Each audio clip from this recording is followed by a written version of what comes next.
जय हिंद, जय भारत। स्वागत है आपके मेरे YouTube channel government job notification अड्डा में। आज हम लोग फिर से लेकर आ गए हैं आपके लिए एक नया रिक्रूटमेंट जो कि रहेगा सैनिक स्कूल का रिक्रूटमेंट, आर्मी रिक्रूटमेंट 2025 का। ये भी एक लेटेस्ट आपका नोटिफिकेशन है, न्यू रिक्रूटमेंट 2025 जो कि आर्मी का रहने वाला है। यहाँ पर हम लोग क्वालिफिकेशन की बात करेंगे तो मिनिमम आपको 10th पास होना चाहिए, जिसकी सैलरी देखिए यहाँ पर काफ़ी शानदार सैलरी रहने वाली है। सैलरी आपका रहने वाला है 44,900 और इस फॉर्म का जो लास्ट डेट है वो है 4 अक्टूबर 2025। आप ऑफिशियल वेबसाइट में जाकर इसका फॉर्म को आप डिटेल में पढ़ सकते हैं और वहाँ से फिलअप कर सकते हैं। 4 अक्टूबर 2025 याद रखिएगा इसका लास्ट डेट है, तो जल्द से जाकर आप लोग फॉर्म फिलअप कर सकते हैं। इसका जो एज रहने वाला है वो रहेगा, मिनिमम एज आपका 18 साल और मैक्सिमम आपका 50 साल रहने वाला है। इसमें एज रिलैक्सेशन भी आपको मिलेगा। तो चलिए आगे चलते हैं और देखते हैं। ये रहा, देखिए यहाँ पर पोस्ट क्या क्या रहने वाला है। सबसे पहले हम लोग पोस्ट के ऊपर हम लोग बात करेंगे। पोस्ट नेम जो रहने वाला है वो है एलडीसी लोअर डिविजनल क्लर्क, और ये रहा काउंसिलर, और ये रहा टीजीटी। ये 3 तरह के पोस्ट आपको देखने को मिलेंगे यहाँ पर। टोटल पोस्ट जो है यहाँ पर वेरियस पोस्ट आपको देखने को मिलेंगे। आगे हम लोग इसके बारे में बात करेंगे। अप्लाई मोड क्या रहने वाला है दोस्तों, तो अप्लाई मोड जो है इसका ऑफलाइन रहने वाला है, याद रखिएगा। ऑफिशियल वेबसाइट में जाकर आप वहाँ से और भी जानकारी ले सकते हैं। अप्लाई मोड ऑफलाइन रहने वाला है, ठीक है। कौन कौन अप्लाई कर सकता है, मेल और फीमेल इसे दोनों ही अप्लाई कर सकते हैं। एज लिमिट की बात करें, अगर हम लोग एज लिमिट की बात करें तो एज क्या रहने वाला है, देखिए अलग अलग पोस्ट के लिए अलग अलग एज रहने वाला है। यहाँ पर पोस्ट नेम है, यहाँ पर एज लिमिट है। तो एलडीसी के लिए जो है वो आपको 21 से 40 साल तक का एज रहना चाहिए। इसमें एज रिलैक्सेशन भी आपको देखने को मिलेगा। टीजीटी याद रखिएगा, टीजीटी जो है इसका एज 21 से 35 साल रहने वाला है। इसमें भी आपको एज रिलैक्सेशन देखने को मिलेगा। यहाँ पर काउंसिलर का एक है पोस्ट जो कि 18 से 50 साल तक का यहाँ पर आपको एज देखने को मिलेगा। चलिए आगे चलते हैं और देखते हैं कुछ एक्स्ट्रा इस फॉर्म से रिलेटेड बातें। यहाँ पर आपकी सैलरी क्या रहने वाली है, पे स्केल की अगर बात करें तो पोस्ट नेम और यहाँ पर पे स्केल है। तो एलडीसी जो है एलडीसी लोअर डिविजनल क्लर्क, जिसका आपका सैलरी रहने वाला है वो रहेगा लेवल 2 के तहत 7 सीपीसी सेंट्रल पे कमीशन, 7th सेंट्रल पे कमीशन आपके तहत आपका सैलरी रहने वाला है एलडीसी का। इसमें आपको डीए प्लस अदर अलाउंसेस भी मिलेंगे।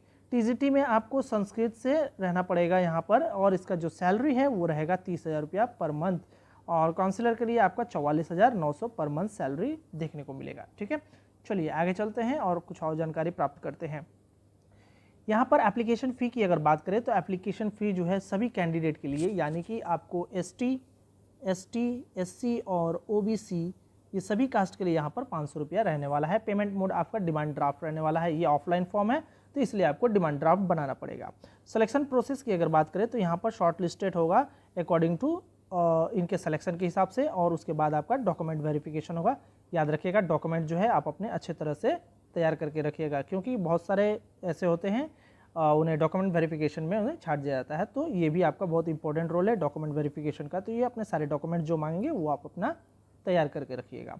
इसके बाद हम लोग एजुकेशनल क्वालिफिकेशन की बात करें तो एजुकेशनल क्वालिफिकेशन में देखिए एलडीसी लोअर डिविजनल के लिए आपको 10वीं पास होना पड़ेगा, और काउंसिलर के लिए आपको मास्टर डिग्री होना पड़ेगा। सब मास्टर डिग्री आपको साइकोलॉजिकल से, और टीजीटी यानी संस्कृत से आपको बैचलर्स डिग्री होना पड़ेगा, ठीक है। टीजीटी में आपको स्पेशली एक सब्जेक्ट है संस्कृत, उससे आपका बैचलर्स डिग्री होना चाहिए, ठीक है। मूव करेंगे, देखेंगे आगे की तरफ और कुछ एक्स्ट्रा जानकारी। इंपॉर्टेंट डॉक्यूमेंट्स की अगर हम लोग बात करें तो ये देखिए यहाँ पर इंपॉर्टेंट डॉक्यूमेंट्स है। ये वाला क्या क्या डॉक्यूमेंट्स है, पासपोर्ट साइज फ़ोटो होना चाहिए। इसमें भी आपका पासपोर्ट साइज का 4 to 20 MB का आपका साइज़ होना चाहिए पासपोर्ट साइज़ फ़ोटो का। इसमें सिग्नेचर होना चाहिए, आपका आधार कार्ड का डिटेल होना चाहिए, क्वालिफिकेशन सर्टिफिकेट होना चाहिए, कास्ट सर्टिफिकेट होना चाहिए। अगर आप एसटी हैं तो एसटी का, एससी है तो एससी का, और ओबीसी है तो ओबीसी का आपका सर्टिफिकेट होना ज़रूरी है। एज प्रूफ के लिए आप डेट ऑफ बर्थ दे सकते हैं, डेट ऑफ बर्थ। इसके अलावा आप माध्यमिक का आप एडमिट कार्ड भी दे सकते हैं। इसके अलावा आप माध्यमिक का मार्कशीट भी दे सकते हैं, उसमें भी आपका डेट ऑफ बर्थ मेंशन रहता है। इंपॉर्टेंट डेट की अगर हम लोग बात करें तो इंपॉर्टेंट डेट जो है, जो ऑफलाइन फॉर्म स्टार्टिंग है वो 12 सितंबर से चालू हो गया है दोस्तों, और लास्ट डेट जो है जैसा कि मैंने आपको बताया 4 अक्टूबर तक चलेगा, यानी 12 सितंबर से लेकर 4 अक्टूबर तक इस फॉर्म का फिलअप चल रहा है। तो जाकर जल्द से जल्द इस फॉर्म को आप लोग फिलअप कीजिए, ठीक है। चलिए मूव करते हैं आगे की तरफ, देखते हैं। और यहाँ पर टोटल पोस्ट की अगर हम लोग बात करें, टोटल पोस्ट नेम और टोटल पोस्ट, यानी कि एलडीसी लोअर डिविजनल क्लर्क में आपको जनरल कैटेगरी से एक पोस्ट देखने को मिलेगा। टीजीटी यानी संस्कृत से आपको यूआर यानी जनरल कैटेगरी का एक पोस्ट देखने को मिलेगा, और काउंसलर से आपका जनरल कैटेगरी से 1 पोस्ट देखने को मिलेगा। तो टोटल यहाँ पर आपके 3 पोस्ट रहेंगे इस वाले फॉर्म के लिए। ठीक है, चलिए मूव करते हैं।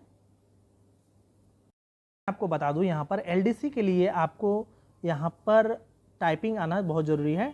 टाइपिंग आना बहुत ज़रूरी है, जिसमें आपको मिनिमम जो वर्ड रहेंगे 40 वर्ड जो हैं पर मिनट्स आपको यहाँ पर यूज़ करने पड़ेंगे, या फिर हिंदी रहेंगे या फिर इंग्लिश में। ठीक है, टाइपिंग का जो स्पीड होना वो है 40 वर्ड पर मिनट, हिंदी और इंग्लिश दोनों के लिए रहेगा। ठीक है, इसके साथ साथ यहाँ पर स्टेनो भी आपको देखने को मिलेगा। स्टेनो का भी आपका सर्टिफिकेट होना चाहिए इस पोस्ट के लिए, लोअर डिविजनल क्लर्क के लिए। संस्कृत में आपको मैंने अभी थोड़ी देर पहले बताया था, ये बैचलर्स डिग्री आपके पास होना चाहिए स्पेशली संस्कृत से, और इसके साथ साथ आपको इंग्लिश और हिंदी दोनों भाषा आना चाहिए इस सब्जेक्ट के लिए। ठीक है, और काउंसलर की अगर बात करें तो ये आपका मास्टर डिग्री होना चाहिए। मैंने जैसे कि बताया था मास्टर डिग्री होना चाहिए। जी, मास्टर डिग्री कैसे से होना चाहिए? साइकोलॉजिकल से मास्टर डिग्री होना चाहिए। 1 साल का आपका एक्सपीरियंस होना चाहिए, 1 ईयर्स का आपका एक्सपीरियंस होना चाहिए किसी भी सेंट्रल से या फिर स्टेट गवर्नमेंट से या फिर आपका गवर्नमेंट अंडरटेकिंग बॉडी से। तो इस तरह से आप इस फॉर्म को भर सकते हैं। ये रहा सारा डिटेल्स। किसी भी तरह का दिक्कत हो तो आप लोग ऑफिशियल वेबसाइट में जाकर विजिट कर सकते हैं। ठीक है, वीडियो अगर पसंद आए तो लाइक कीजिएगा, शेयर कीजिएगा, सब्सक्राइब कीजिएगा। इसी तरह नए नए रिक्रूटमेंट और नोटिफिकेशन पाने के लिए हमारे चैनल को जरूर सब्सक्राइब कीजिएगा। धन्यवाद।